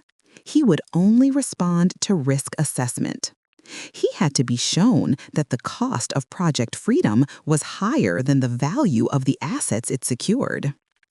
Eleanor drafted the request for the meeting carefully, reviewing the words multiple times to strip them of any familial warmth. 2. Michael Vance. Subject: urgent finalization of residency trust and asset allocation. Michael: we need to meet immediately regarding the finalization of the estate residuals and the associated paperwork for the residency trust. I have received documentation that requires your immediate clarification concerning the allocation of the $2.4 million principal immediately following the closing. I require a face-to-face meeting alone tomorrow morning at 10 a.m. at Martha's residence. This is non-negotiable. Please confirm your attendance by 6 p.m. tonight. Failure to confirm will result in my engaging legal counsel to review the asset allocation strategy in its entirety. Eleanor. The tone was businesslike, assertive, and carried the subtle implication of knowledge, the kind of tone Michael himself used when closing a difficult deal. It was designed to trigger his professional anxiety. The use of the exact $2.4 million figure was the hook. It was the detail he thought only he and Victoria knew. She hit send, and the silence that followed was deafening. The email was a lit fuse. Within an hour, a clipped, terse reply arrived. Eleanor. Received. I will meet you at 10 a.m. tomorrow. Please ensure we stick strictly to the matter of the trust finalization. I cannot afford further distractions. Michael. He was coming. He was walking directly into the trap. He thought he was coming to shut down a minor inquiry. He would soon discover he was walking into the reckoning. Eleanor felt a sharp, cold focus settle deep in her core. She spent the rest of the evening preparing her posture, her language, and her heart. She was no longer fighting for a relationship that had died years ago. She was fighting for her survival, her dignity, and the profound, silent justice that comes from exposing a traitor. The counterattack was fully underway. The borrowed room, usually suffused with Martha's cozy chaos, had been transformed into a cold theater of negotiation. Eleanor sat at a small, antique writing desk, which she had positioned to face the door, giving her the psychological advantage of controlling the entry. She wore a tailored black jacket, a shield against the internal tremor that threatened to expose her vulnerability. Concealed beneath the fabric, taped tightly to her side, was the recording device, a constant, warm pressure reminding her that every word spoken here was not just memory, but evidence. At precisely 10 o'clock, Michael arrived. He didn't knock. He simply turned the handle and stepped in, bringing with him the sharp, expensive scent of his world, a mix of tailored wool, high-end cologne, and barely contained irritation. "Mother, this is highly unprofessional," he began immediately, surveying the cramped room with disdain. "I had to reschedule 3 calls for this. We had an arrangement. The trust finalization could have been handled through my assistant via DocuSign. This theatrical insistence on meeting here, on this timeline, is simply unnecessary." He didn't sit immediately. He remained standing, radiating impatience, clearly expecting Eleanor to apologize for the imposition. "Sit down, Michael," Eleanor instructed, her voice flat and even, startling him with its lack of warmth. He hesitated, then pulled up the wicker chair opposite her, dropping his expensive leather satchel onto the floor with an audible thud. "Look, I'll be brief," Michael continued, crossing his arms. "The terms of the residency trust are straightforward. The $15,000 monthly allocation is more than enough for the condo payment and your expenses, provided you budget responsibly. The remaining principal, the majority of the sale proceeds, is currently secured in the investment vehicle Victoria and I structured. It's diversified, protected, and will generate a higher yield than any passive account, ensuring your long-term security. He paused, offering a tight, patronizing smile. I'm trying to protect you from the complexities of high finance, Mother. Just sign the final residual paperwork and let's put this to rest. Eleanor leaned forward slightly, resting her hands flat on the desktop. She fixed him with a stare that held 50 years of devotion and 3 weeks of profound, calculated disillusionment. The complexity, Michael, isn't the finance itself. It's the deceit inherent in the structure, she countered, ignoring his request. Michael scoffed, leaning back. Deceit? That's histrionic. You are implying misconduct, Mother. If you're going to waste my time with emotional accusations, I'm leaving. Wait, Eleanor said, holding up a single hand. The gesture froze him.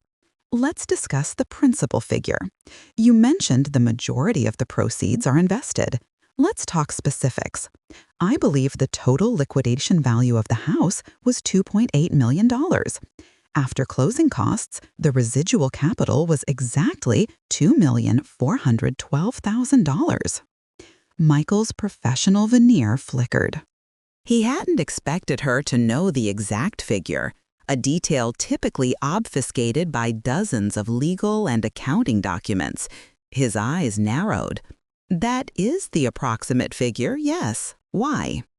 Because that precise figure, Michael, is referenced repeatedly in a series of communications I have reviewed. Communications between you and Victoria. Communications that outline Project Freedom. The air in the small room went instantly brittle. The color drained from Michael's face so rapidly it was visible, leaving stark shadows around his eyes. His posture went from arrogant defense to rigid shock. I don't know what you were talking about, he stammered, the practiced smoothness of his professional voice failing him entirely. Eleanor reached into a slim manila folder she had hidden behind the writing desk and slid 2 neatly printed documents across the polished wood. She did not allow him to touch them. You called the $2.4 million the Vance Principle. You outlined how the trust structure was designed to legally shield the investment from any later challenge. You stated the goal was to ensure my dependency, thereby neutralizing my ability to seek counsel. And you explicitly referred to this scheme as Capital Aggregation Proposal Q4, designed to fund your high-leverage investment property. She watched the documents reflect in his horrified gaze. He couldn't deny them. They were his words, his corporate language of calculated cruelty. That is confidential investment planning, he managed, his voice now ragged, scrambling for any professional context to justify the documents. You have no right to possess private corporate communications.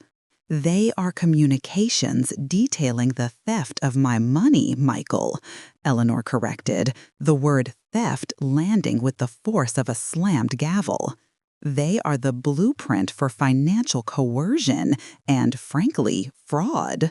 She paused, letting the silence stretch, forcing him to absorb the profound failure of his scheme. The power had utterly, violently shifted. He was no longer the successful financer condescending to his mother. He was the exposed fraudster facing his accuser. You said I was too focused on the small condo narrative to see the big picture, Eleanor continued, her voice low and devastatingly accurate, quoting the exact text she had discovered. That line hurt me more than the loss of the money, because it confirmed that you didn't just steal from me, you mocked my love and trust. Michael finally reacted, lunging forward slightly, his eyes desperate and full of genuine fear. Fear for his career, not for his mother's pain. Mother, wait, it's not what it looks like. It's an aggressive investment strategy, yes, but the intent was always to build a legacy. Victoria pushed the aggressive timeline. We needed the liquid capital immediately to secure the asset before the closing window shut. It was a calculated risk. A risk taken entirely with my capital, shielded behind the guise of maternal care, Eleanor finished. She wasn't looking for excuses. She was looking for leverage.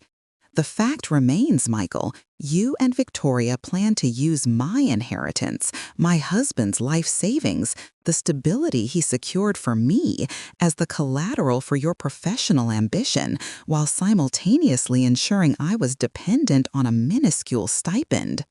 She pushed the documents an inch further across the desk. I have this evidence, Michael, every word, every timeline, every confirmation of intent to shield the principal from the rightful owner. She met his terrified gaze. Your career, your license, Victoria's ability to move in her elite social circles, all of that is built on the absolute zero tolerance for financial impropriety and conflict of interest. What do you think your investors will say when they see the evidence that you defrauded your own mother to fund the first step of the Vance Victoria Fund? He shook his head frantically, his composure utterly shattered. No, you can't. Mother, please. If this goes public, I'm ruined. I lose everything. The fund collapses. Victoria will leave me. Please, don't do this. Eleanor stood up slowly, bringing her hands to rest on the desk's edge, leaning into the final, absolute truth of the confrontation. I didn't want to do this, Michael. You made the choice when you drafted Project Freedom. Now you face the consequences. She delivered the ultimatum, her voice ringing with cold authority, the authority Allie had coached into her, the voice of pure negotiation. This is what happens now. You have 48 hours. You will instruct your attorneys to immediately restructure the sale residuals. You will return the entirety of the $2,412,000 to a newly established liquid trust account under my sole and independent control. No conditional stipulations, no stipend structures. I receive my full rightful inheritance minus the minimal legal fees for the house sale. Michael opened his mouth, desperately trying to construct a counteroffer, a compromise. But the investment property, the contracts are signed. We need the capital. That is no longer my concern. Eleanor cut him off sharply. You made your bed. You find the financing. You have 48 hours to secure the transfer documentation and deliver the signed, notarized paperwork confirming my independent control. She stepped back, emphasizing the distance between them. If, within that time frame, I do not have absolute assurance of the financial remediation, I will personally ensure this package of evidence, complete with your signed communications and the names of the associated funds, is delivered to the Financial Industry Regulatory Authority, the SEC, and the compliance department of your firm. I will not seek litigation. I will seek professional obliteration. The silence that followed was heavy, stifling, broken only by Michael's shallow, panicked breathing.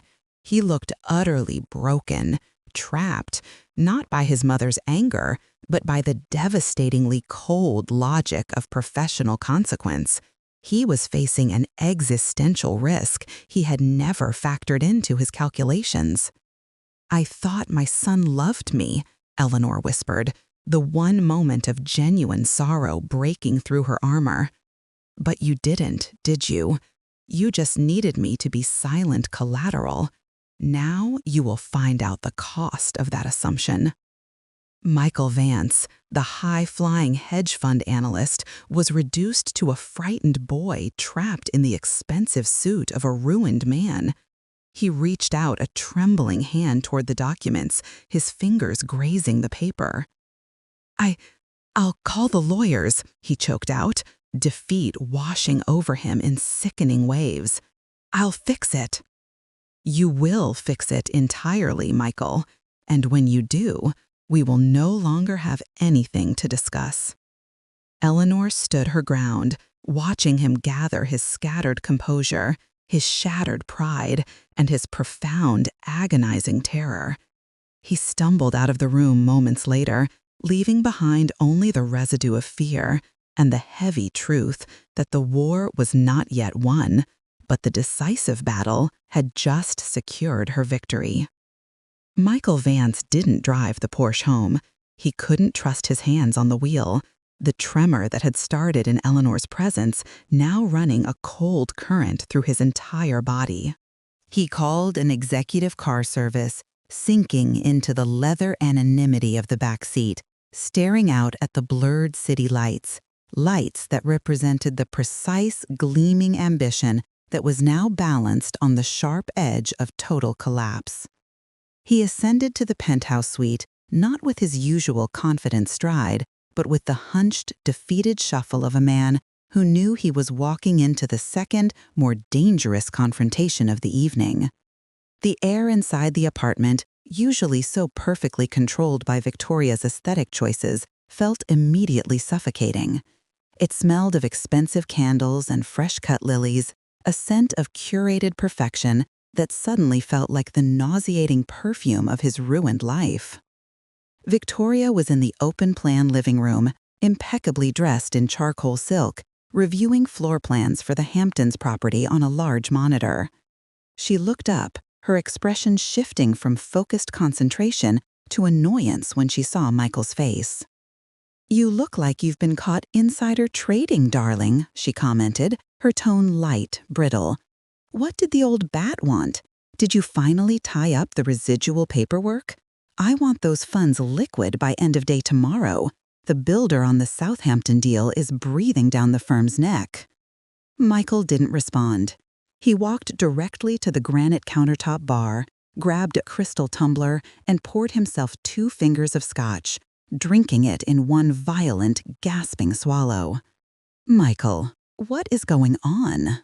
"Victoria," demanded, rising slowly, finally sensing the magnitude of his distress.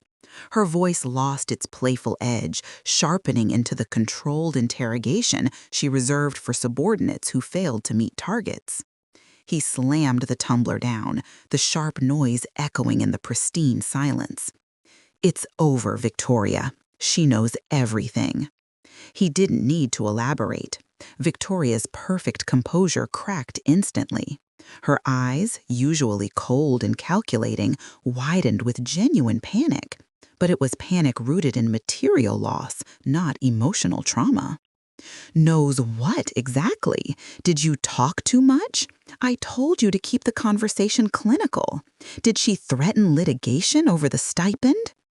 Michael pulled the manila folder from his satchel, its edges still sharp with the cold proof of his betrayal.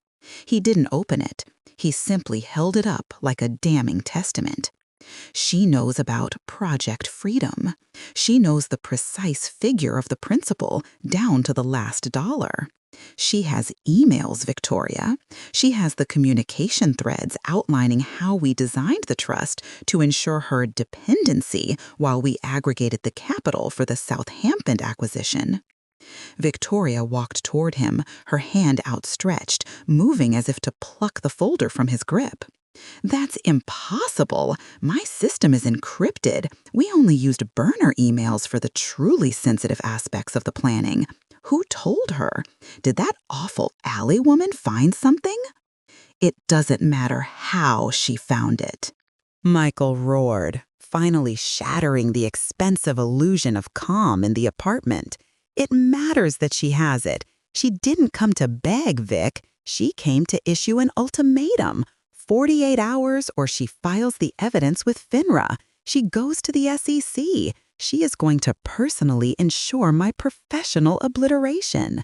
He threw the folder onto the white shag rug. Victoria stopped short, staring at the folder, then back at Michael. The fear in her eyes quickly morphed into ruthless strategy. She didn't mourn the potential collapse of his career. She grieved the loss of the financial engine he represented. "She's bluffing," Victoria asserted, her voice gaining a desperate high-pitched insistence. "She is a provincial woman. She lives on sentiment and loyalty. She won't ruin her own son, not publicly. It would destroy her image of herself as the noble mother. We just need to stand firm." "She is not bluffing," Michael countered, clutching his hair with both hands, his tailored jacket suddenly feeling like a straitjacket. "I looked into her eyes, Vic. She wasn't pleading. She wasn't angry. She was cold. She understands the leverage perfectly.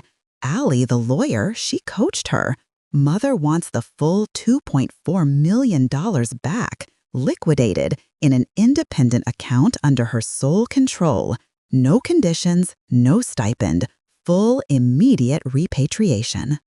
Victoria stared at him, her lips pressed into a thin, venomous line. The calculation was blindingly fast. If they returned the capital, the Southampton deal, the deal that would make them truly untouchable, the deal that cemented her status in the elite circles, would collapse. "Absolutely not," she hissed, shaking her head. "We cannot cave now. We are too deep. If we pull the capital, we lose the deposit. We face punitive contract breaches, and worse, we look weak. We will lose face with everyone who matters. If I don't pull the capital, I lose my license, I lose my firm, and I face potential criminal investigation," Michael shouted back, his voice ragged with disbelief. "Did you hear me, Victoria? This isn't about losing a deposit. This is about professional ruin.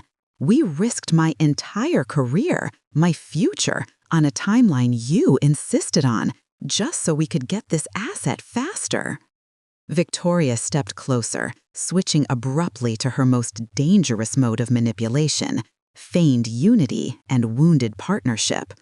She placed her hands lightly on his chest, her eyes searching his for weakness.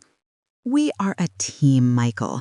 We faced this calculated risk together. And yes, it was aggressive, but we were working toward our future.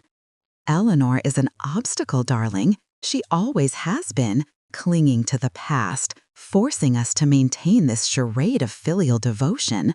She is disposable collateral, Michael. We knew that." He recoiled from her touch as if she had burned him. The word collateral echoed in the vast empty space of the penthouse. It was the clinical, devastating truth of how they both viewed Eleanor, but hearing it spoken so casually, now that the risk had materialized, turned his stomach. "Disposable collateral?" Michael whispered, the sound laced with horror. "She gave me everything. She sold the house to help us.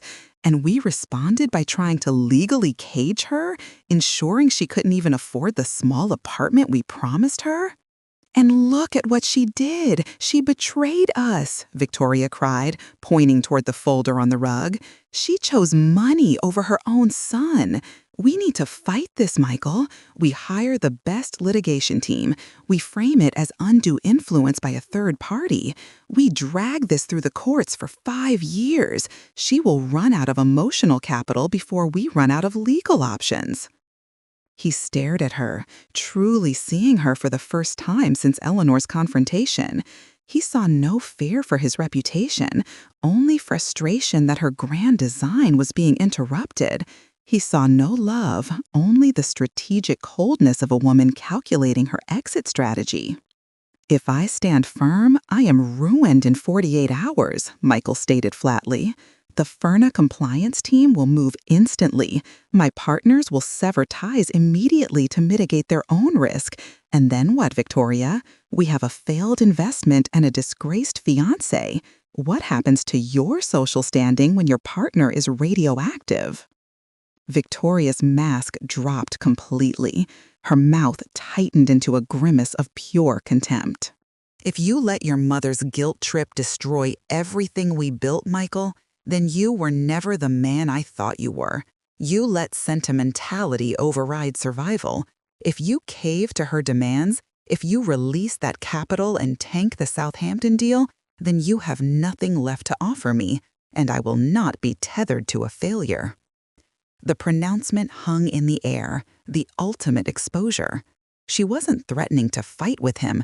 She was threatening to abandon him the moment he ceased being useful. All of his ambition, all the calculated cruelty toward his mother had been deployed to secure a partner whose loyalty was shallower than his investment portfolio. Michael felt a profound, sickening shift in the core of his reality. He hadn't just sacrificed his mother's well-being for money, he had done it for a lie. "Get out," Michael said, his voice terrifyingly quiet, empty of emotion. "What?" "Get out of my sight.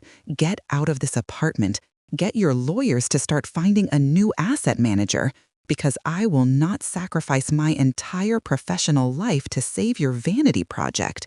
He pointed toward the folder. "She didn't destroy us, Victoria. We destroyed us.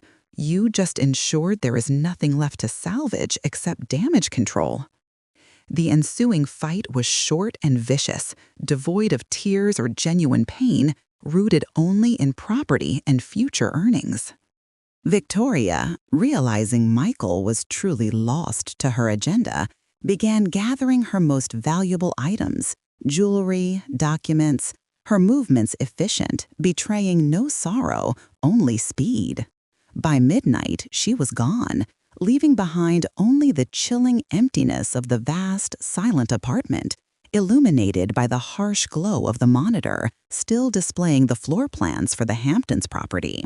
Michael sat alone on the edge of the sectional sofa, the scotch warm in his hand, the evidence folder lying open on the coffee table. He read his own words, the smug, precise language of financial aggression, and finally fully understood the monster he had become. He saw the timeline, the detailed steps, the casual reference to Eleanor as an expendable variable, and the professional facade he had used to mask the simple, ugly truth. He had intended to steal from his mother. The terror of the SEC hearing was immense, but for the first time in 3 weeks, a different pain pierced through the dread, the scorching, agonizing realization of what he had thrown away. He had traded 50 years of unwavering devotion for 3 weeks of victorious, calculated partnership. The legal transfer had to happen immediately. He would contact the lawyers first thing in the morning and begin the excruciating process of unwinding the trust and sourcing bridge financing to cover the temporary capital deficit, a move that would humiliate him professionally but save him from institutional ruin. But the legal necessity felt sterile. He needed to speak to Eleanor, not as a client receiving a settlement, but as the son who had just endured an agonizing, self-inflicted amputation. Around 3 a.m., Michael found his phone. He scrolled past the dozens of missed calls from Victoria and the frantic text messages from his junior partners. He found Eleanor's number, hesitated, and then typed out a message. It wasn't a document review or a financial assurance. It was a raw, unfiltered admission that shattered the last remnants of his professional armor. "Mother," the text began, his thumb trembling over the keys. "I have instructed the lawyers. The full transfer will be initiated immediately. You will have control of the account before the deadline." He paused, knowing that was not enough. He deleted the next sentence, which was too clinical, and typed one that held a profound, sickening shame of his downfall. "I have destroyed everything. I see clearly now what I did. I am so sorry, Mother. I am so terribly, brutally sorry for the pain I caused you. I don't expect you to believe me, but I hope one day you can understand that I see what I became." He hit send, the blue light of the message illuminating his face, the hollow, desperate face of a man who had finally, catastrophically, hit rock bottom. He placed the phone silently back on the table, knowing that the reply, if there was one, would determine the terms of his life from this moment forward. He waited, alone in the silence of his financial mausoleum, for the judgment he richly deserved. The glow of the cheap motel lamp cast long, sickly shadows across the worn carpet as Eleanor sat, nursing a lukewarm cup of tea. It was 4:17 a.m. Her phone, resting beside the mug, vibrated once, a small, insistent tremor in the overwhelming quiet. She hesitated, her hand hovering over the device. After the confrontation, after the power had shifted and the full weight of the evidence had landed squarely on Michael's ambitious shoulders, she had retreated not just physically, but emotionally. She had steeled herself for his resistance, for Victoria's eventual legal maneuvering. She had not prepared herself for the desperate surrender. She picked up the phone. The text message was there, starkly white against the darkness. Michael's name, and the words Allie had prepared her for, but which still twisted something deep in her chest. "I have instructed the lawyers. The full transfer will be initiated immediately. You will have control of the account before the deadline." And then the second, more dangerous admission. "I have destroyed everything. I see clearly now what I did. I am so sorry, Mother. I am so terribly, brutally sorry for the pain I caused you. I don't expect you to believe me, but I hope one day you can understand that I see what I became." Eleanor read the words twice. The first reading was analytical. The full financial repatriation was happening. Justice. The second reading was visceral. The sound of a hollow man collapsing under the weight of his own corrosive shame. It wasn't the apology of a loving son realizing he had hurt his mother. It was the frantic cry of a hedge fund analyst facing ruin, momentarily stripped of his professional armor. The distinction was critical. He wasn't sorry for viewing her as an expendable variable, until that variable threatened to detonate his career. Eleanor did not respond. Instead, she waited until the morning light filtered through the thin curtains and immediately called Allie. Allie's voice, sharp and reassuring, confirmed what the text had promised. "He moved faster than I anticipated, Eleanor. The full, unconditional transfer of $2.4 million is pending verification in the holding account. He's taking the scorched earth route to save his career from the SEC filing. He's paying the price legally and professionally." The relief that washed over Eleanor was not celebratory. It was the quiet, profound exhaustion of a war-weary soldier finally seeing the shore. "Thank you, Allie, for everything," Eleanor managed, her voice thick. "Don't thank me yet," Allie cautioned. "Justice isn't complete until you secure the funds and set the terms for the future. He's damaged goods, but he's still your son, and he will try to leverage that emotional tie again." Eleanor knew she would.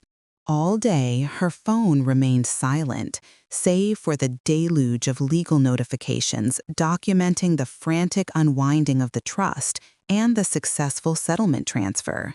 The money was safe, untouchable by Michael and his schemes. That evening, the phone rang, Michael's private line. Eleanor took a deep, steadying breath, walking toward the window to look out at the indifferent street below. She answered on the fourth ring. "Mother?" Michael's voice was unrecognizable, stripped bare, husky with fatigue and humiliation. It was the voice of a child, not the cold, confident tone of the successful executive. "The transfer is complete," Eleanor stated, bypassing any pleasantries. She needed this conversation to be a transaction, not a reunion. "Yes, I'm glad you confirmed it. I know I have no right to ask you to believe me, but I hope you understand the gravity of what I did. Victoria is gone. The Southampton deal is dead. I'm facing a formal censure at the firm, but Allie's threats about FINRA, they saved me from total collapse. It forced me to—" He trailed off, the silence thick with unspoken grief. Grief not for his mother, but for his lost life. "It forced you to see the professional consequences," Eleanor finished for him, her voice level, empty of accusation, which was perhaps more devastating than rage. "No, Mother. I mean, yes, that's where it started. But when Victoria walked out, demanding alimony and treating me like a failed transaction, I saw who I became for her. I saw what I traded for her approval. It was you. Everything you gave me. I sold it for nothing. He sounded genuine, genuinely tortured. And for a brief, agonizing moment, Eleanor felt the decades of motherhood, the unconditional love, the sacrifice surge forward. She fought it back, remembering the emails, the word collateral, the casual cruelty of the stipend they planned. "Michael," Eleanor said, closing her eyes, "I am glad you have been forced to face the truth of your actions. It is a necessary and painful reckoning, but understanding the truth does not erase the wound. I know it doesn't, but I can fix this. I can move back to the city. I can establish a better relationship with you. We can start over. I need you, Mother. I need to be able to make this right." This was the pivot, the attempt to reestablish the dynamic, the wounded son relying on the merciful mother. This was the moment she had to draw the line in permanent ink. "You misunderstand the current situation," Eleanor stated, her spine rigid against the frame of the window. "There is no starting over. You did not make a mistake, Michael. You made a series of calculated decisions over many months. You looked at the woman who sacrificed everything for you, and you treated her like an inconvenient debt to be managed." She paused, letting the cold reality settle between them. "My priority now is not reconciliation, Michael. My priority is self-preservation. You forced me to fight for my own survival, and I won. But the price of that fight was the final, devastating realization that your loyalty was conditional on your financial ambition. Mother, please, don't do this. Don't cut me off. Let me apologize in person." "No," she said simply. "The apology is noted. The financial redress is secured. Those were the necessary steps toward justice. But the relationship we had, the relationship based on unconditional trust and fierce loyalty, that bond is irreparably broken. It was you who severed it, not me." Eleanor spoke without shouting, without tears, adopting the cold, surgical language he had always used in business. "I am establishing a boundary, Michael. It is not punitive. It is non-negotiable. I need space and distance to heal from this profound betrayal. I am reclaiming my peace. I cannot have you in my life if your presence represents this level of stress and risk. You may not contact me unless it is through legal counsel or for an extreme, verifiable emergency." The silence on the line stretched, vast and echoing. "You're abandoning me," Michael whispered, the sound laced with genuine panic. "No, Michael, I am doing what every single lawyer, friend, and logical instinct has told me to do: protect myself from the threat you represent. You pushed me away, and I am choosing to stay gone." She knew how cruel it sounded, but she also knew that any softening, any crack in her resolve would be exploited. Her freedom, her dignity depended on this brutal honesty. What about the holidays? What about eventually seeing each other? We will revisit the concept of limited, structured contact in a year, perhaps two, perhaps never. I will let you know when and if I am ready to entertain the possibility of a polite acquaintance. But the mother you had, the one who centered her entire existence around yours, she is gone. You destroyed her. She waited a moment, ensuring he had absorbed the finality of the statement. "Goodbye, Michael." She ended the call cleanly, placing the phone back on the nightstand. Her hand trembled slightly, but the tremor was internal, not external. She had done it. She had secured her future and completed the agonizing emotional amputation required to save herself. The next morning, Eleanor met the realtor. With the full $2.4 million available, a figure that dwarfed the cost of the modest two-bedroom unit she had originally resigned herself to renting. She initiated the immediate cash purchase of the entire condo. She didn't need a loan, she didn't need Michael's sign-off, and she didn't need to pay rent to a landlord. It was hers, absolute, unconditional ownership. The paperwork felt heavier and more real than any title deed she had ever signed. Allie had been right. Justice was not just the recovery of the funds, it was the ability to deploy those funds toward total independence. As she stood in the empty, freshly painted living room of her new apartment later that afternoon, the late sunlight warming the space, Eleanor finally allowed herself to breathe.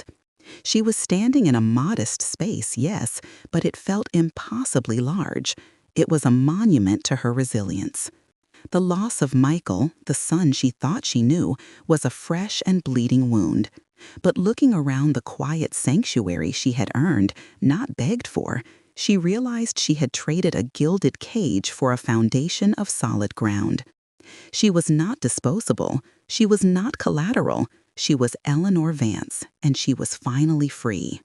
It was late May, nearly 8 months since Eleanor had put down roots in the two-bedroom condo. The apartment had ceased being a transaction, a hard-won financial victory, and had quietly transformed into a sanctuary. The windows, facing east and south, captured the kind of relentless golden light that the enormous, shaded Vance home had always blocked out. She had spent the preceding months engaging in an intense meditative process of curation. The space was bright, clean, and fiercely her own. She had bought a small, sturdy workbench and spent hours stripping and refinishing a vintage pine dresser she'd found at a local salvage yard, reclaiming a practical, satisfying skill she hadn't touched since before Michael was born. Her walls were not adorned with framed photos of her son's milestones, but with abstract art depicting movement and light. This morning, Eleanor sat on her small balcony, tending to the potted herbs. Rosemary, thyme, and basil thrived under her care, a visceral contrast to the emotional desert she had cultivated for decades. Her coffee was strong, the air tasted of imminent summer, and the only sound was the distant urban hum, the comforting symphony of a world that did not require her constant emotional attendance. The pain, she acknowledged, had not vanished. It was still there, a dense, silvery scar tissue wrapped around her heart. But it was no longer an active wound. She no longer awoke in the suffocating panic that had gripped her in the motel, the fear that she was utterly disposable. She was busy being indispensable to herself. Financially, she had taken the ultimate step toward autonomy. She had re-engaged with the investment world, but this time with cautious, informed control. She wasn't merely checking account balances. She was enrolled in an online auditing course, refreshing the skills her late husband had admired and Michael had dismissed. It was intellectual therapy, proving to herself that the mind that had been so easily manipulated was sharp, analytical, and capable of functioning independently of a man's approval. She had also found community. She volunteered twice a week at a local women's shelter, using her rediscovered bookkeeping talents to help other women rebuild their lives after similar, if less financially devastating betrayals. In the eyes of the women she helped, Eleanor saw echoes of her former self, hesitant, wounded, but desperate for solid ground. Offering them the very practical tools she had lacked, the confidence to scrutinize a spreadsheet, the knowledge to enforce a boundary, was a powerful act of alchemy, transforming her own wreckage into assistance. One afternoon, sorting through her mail, she found a card. It was simple, thick white linen stock, bearing Michael's elegant script. Mother, I hope this finds you well. I know the terms we established. I respect them. I wanted you to know I've successfully transitioned to the Houston office and am focusing on stabilizing my reputation. I have initiated regular therapy. I understand now that accountability starts with acknowledging the source of the behavior. I miss you. I think about you every day. I still hope for reconciliation, however distant. M. Eleanor placed the card on the kitchen counter, beneath the bowl of green apples. She did not open it until the following morning. She read it once, slowly, allowing herself no flinch, no surge of immediate mercy. The words were measured, professional, and almost perfectly scripted to elicit the precise reaction he once relied on: forgiveness and reunion. She looked out the window at the vigorous green of her neighbor's sycamore tree. She remembered the cold steel in his voice months ago, the calculated dismissal, an expendable variable.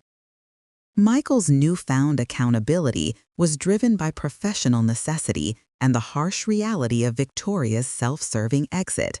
He was reconstructing his life, and that reconstruction required, minimally, a stable relationship with his mother to prove he was not a sociopath in a suit. Eleanor walked over to the garbage pail beneath the sink, lifted the lid, and let the heavy card drop silently amongst the coffee grounds and paper napkins. It was not an act of rage or dramatic rejection. It was the simple disposal of waste. The boundary held. She felt no guilt, only a quiet, resolute peace. She had secured the financial justice, and now she was ensuring the emotional justice. Her peace was not something Michael could participate in or threaten. Later that week, she invited Allie over for dinner.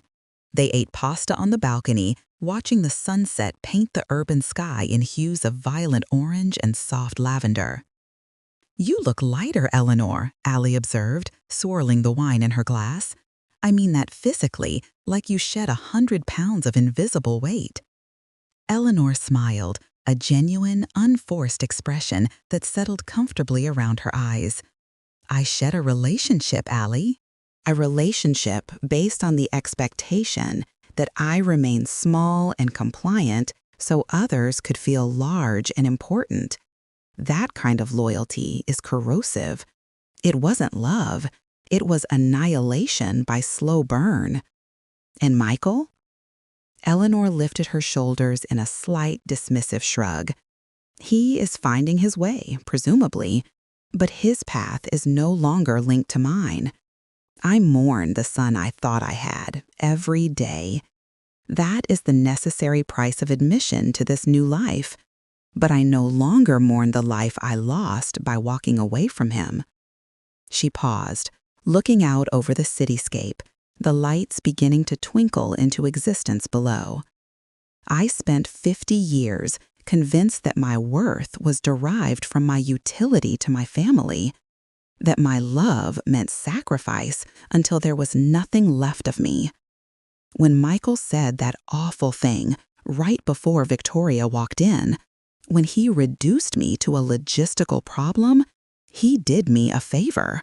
He severed the thread." Eleanor stood up, walking to the edge of the balcony, resting her hands on the cool iron railing. "He wanted me to be homeless, dependent, and broken. He intended to control my future with a paltry stipend. He forced me to look at the worst scenario, and in confronting it, I realized I had the tools to build something stronger, something real." She turned back to Allie, the golden light catching the newly independent lines of her face. "I am Eleanor Vance. I own my life, I own my home, and I own my choices. I am not wealthy by his standards, but I am rich in autonomy. I am not collateral, Allie. I am the foundation." She sat back down, pouring herself a final half glass of wine. The evening was settling in, soft and quiet. She had done the impossible. She had survived the betrayal of her own blood and emerged not just intact, but exponentially stronger. The door to her new life was not an escape hatch, it was a front door, and she held the only key. She finally understood that self-love was not selfish, it was survival. And standing on this solid, hard-won ground, Eleanor knew with absolute certainty that she would never again compromise her own peace for the conditional affection of others. She was free.